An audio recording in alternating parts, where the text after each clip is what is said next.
ഇവിടെ റേപ്പ് കേസിൽ പരാതിയുള്ളൊരു വ്യക്തി അതിന് 1 വർഷത്തിന് ശേഷം വീണ്ടും റേപ്പ് ചെയ്ത ആളെ കാണണമെന്ന് പറയുമ്പോൾ ഏതെങ്കിലും രീതിയിലുള്ള ക്ലാരിഫിക്കേഷന് വേണ്ടിയിട്ടാണ് കാണുന്നത് എന്ന് പറഞ്ഞാൽ അത് വിശ്വസിക്കാൻ മാത്രം അത്ര വലിയ വിശാല മനസ്കനല്ല ഞാൻ. എന്താ പ്രശ്നം എന്ന് വെച്ചാൽ റേപ്പാണ് നടന്നതെന്ന് ക്ലാരിഫിക്കേഷൻ കിട്ടാൻ വേണ്ടിയിട്ട് ഉന്നത വിദ്യാഭ്യാസം കിട്ടിയ ഞാൻ പറയട്ടെ, ഉന്നത വിദ്യാഭ്യാസം കിട്ടിയ സമൂഹത്തിൽ താരതമ്യേന ഉന്നത നിലവാരത്തിൽ ജീവിക്കുന്ന സാഹചര്യങ്ങളുള്ള ഒരാൾക്ക് റേപ്പാണ് നടന്നതെന്ന് ക്ലാരിഫിക്കേഷൻ കിട്ടാൻ വേണ്ടിയിട്ടാണ് വീണ്ടും കാണാൻ ശ്രമിക്കുന്നതെന്ന് പറഞ്ഞാൽ വിശ്വസിക്കാൻ പറ്റില്ല.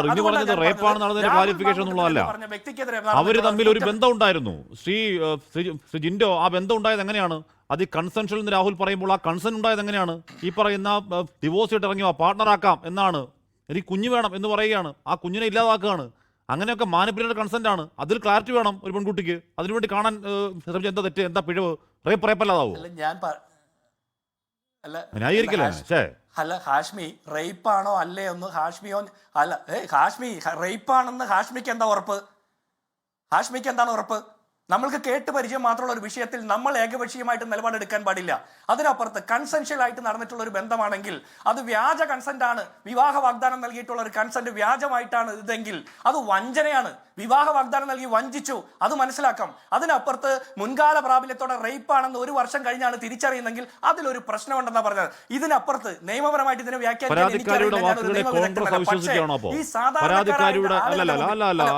താങ്കൾ കോൺഗ്രസിന്റെ വക്താവാണ്. പരാതിക്കാരിയുടെ ഈ പരാതിക്കാരി കൊടുത്ത ഈ പരാതി കള്ളമാണ് എന്നാണോ ജിൻഡയുടെ നിലപാട്? റേപ്പല്ല പിന്നെന്താണ്? ഞാൻ കള്ളമാണെന്ന് പറഞ്ഞില്ലല്ലോ. പിന്നെന്താണ് താങ്കൾ പറഞ്ഞത്? താങ്കൾ ന്യായീകരിക്കാന്നും പറഞ്ഞില്ലല്ലോ. ഞാൻ ചോദിച്ചത് താങ്കൾക്ക് റേപ്പാണെന്ന് എന്താണ് ഉറപ്പ് എന്നാണ് എന്റെ ചോദ്യം. റേപ്പാണെന്ന് താങ്കൾക്ക് എങ്ങനെയാ തോന്നിയത്? ഇവിടെ ഒരു അതിജീവിത വാക്കുകൾ വിശ്വസിക്കുക എന്നുള്ളതാണ് ഈ സമൂഹത്തിന്റെ നീതി. വിവരം കിട്ടിയത് അല്ല ജിൻഡോ, ഇവിടെ ഒരു അതിജീവിത ഒരു ദുർബല വന്ന് എന്നെ റേപ്പ് ചെയ്തു എന്ന് പറഞ്ഞാൽ അതിജീവിതക്കൊപ്പം നിൽക്കലാണെന്ന് സമൂഹത്തിന്റെ നീതി. അതാണ് രാഷ്ട്രീയപരം രാവിലെ പുറത്താക്കുന്ന കാര്യം എന്താ? അല്ല ഒരു പ്രശ്നമുണ്ട് ഇവിടെ.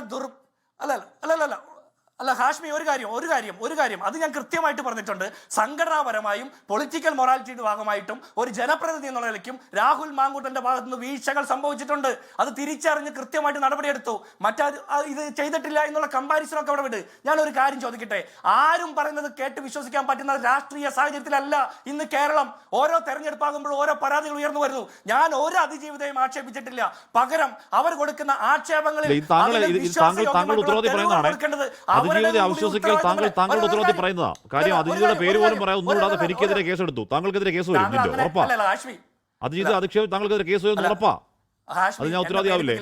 കേസെടുത്തോട്ടെ. ഞാൻ ഒരു കാര്യം ചോദിക്കട്ടെ.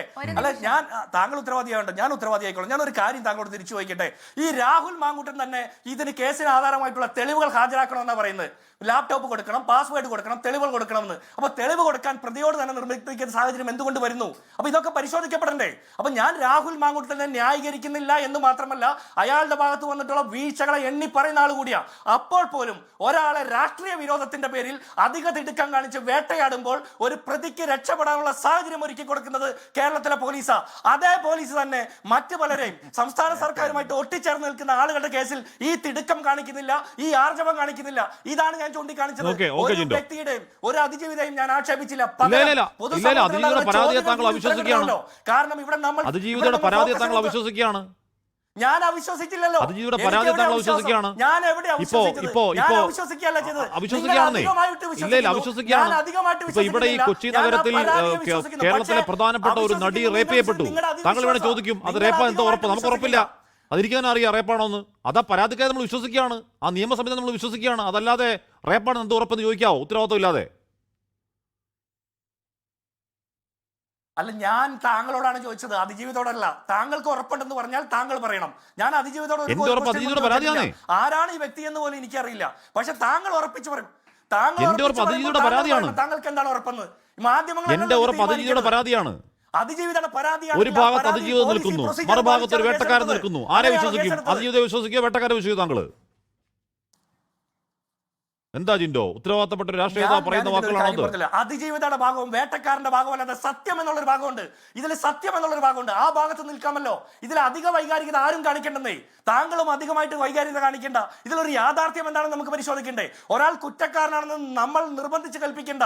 അയാളുടെ കുറ്റം കോടതിയിൽ തെളിയിക്കപ്പെടട്ടെ. പക്ഷേ അയാൾ ഈ സമൂഹത്തിന്റെ മുമ്പിൽ പൊളിറ്റിക്കൽ മൊറാലിറ്റിയിൽ വീഴ്ച വരുത്തിയിട്ടുണ്ടെന്ന് നമുക്ക് എല്ലാവർക്കും ബോധ്യപ്പെട്ട ഒരു കാര്യമാണ്. അതിനപ്പുറത്ത് നിയമപരമായിട്ടുള്ള കുറ്റങ്ങൾ എന്തൊക്കെയാണെന്ന് കോടതിയിലാണ് തെളിയിക്കപ്പെടേണ്ടത്. ജിൻഡോയുടെ മാറിയ സ്വരം കോൺഗ്രസിന്റെ മാറിയ സ്വരമാണോ എന്ന കാര്യം നമുക്ക് വരും ദിവസങ്ങളിൽ അറിയാം. ഇപ്പൊ നേരത്തെ ശ്രീ ജയരാജ് പറഞ്ഞതുപോലെ സോഷ്യൽ കോൺഗ്രസിൽ രാഹുൽ മാങ്കൂട്ടത്തിന് അനുകൂലമായ ഒരു പ്രതികരണം ഉണ്ടല്ലോ. ആ പ്രതികരണങ്ങൾക്ക് അനുകൂലമായി ജിൻഡോയുടെ ശബ്ദം മാറും. അത് അങ്ങനെ കുറ്റം പറയാൻ കഴിയില്ല. ലോകത്തെവിടെയായാലും ഏത് സമയത്തും 24 വാർത്തകളും ഓഗ്മെന്റഡ് റിയാലിറ്റി പാക്കേജുകളും എക്സ്പ്ലെയിനറുകളും വിശദമായി കാണാൻ ഞങ്ങളുടെ യൂട്യൂബ് ചാനൽ നിങ്ങൾക്ക് സബ്സ്ക്രൈബ് ചെയ്യാം.